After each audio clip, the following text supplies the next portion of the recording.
प्रत्येक बातमीतील घटनेच्या वास्तविकतेची तुलना थेट पाहत रहा चांगली अपडेट। सुभाषनगर येथे भीषण शॉर्ट सर्किटमुळे भीषण आग, तब्बल 5 लाख रुपयांचे नुकसान। मिरज फायर फायटर अग्निशमन दलाच्या जवानांनी तत्परता दाखवून विझवली आग। मिरज तालुका सुभाषनगर वृत्त।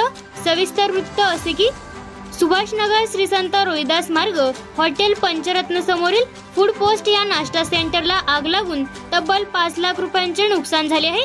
सदर व्यापारी संकुलन हे उद्योजक कबाडगे यांचे असून 2 दुकानगाळे भाडे तत्वावर आहेत। एक छोटे व्यावसायिक चायनीज सेंटर व एक नाश्ता सेंटर व्यवसाय चालवत असतात, तर एक गाळा व्यवसाय संकुलन मालक कबाडगे यांचा आहे। दुपारच्या वेळेस नाश्ता सेंटर बंद असल्याने कोणीही या ठिकाणी उपलब्ध नव्हते। व्यापारी संकुलनाचे मालक कबाडगे यांच्या मालकीचे असणारा दुकानगाळा या ठिकाणी इलेक्ट्रिक शॉर्ट सर्किट झाल्याने लाकडी पार्टिशियनने अचानक जोरदार पेट घेतली।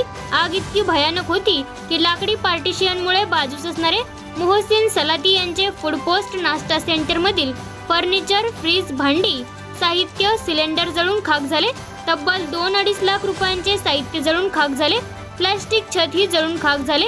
अग्निशमन दलास फोन करून कल्पना देताच अग्निशमन दलाचे जवान घटनास्थळी दाखल झाले।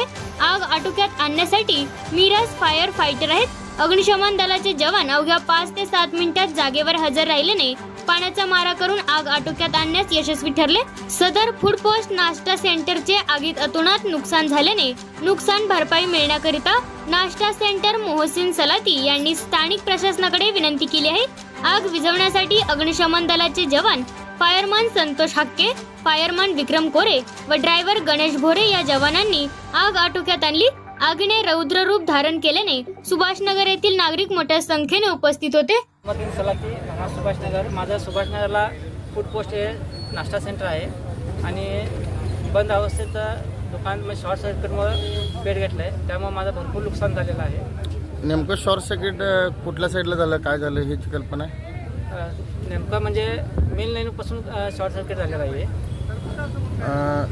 बाजूला गाळ पाहिलं झालं, त्यानंतर इकडं आलं आहे, त्यामुळे फ्रीजला पेट घेतल्यामुळे सगळं आतलं सगळं सामान जळालं आहे। फ्रीज, मिक्सर, पुढच्या ते सगळं जळालं आहे।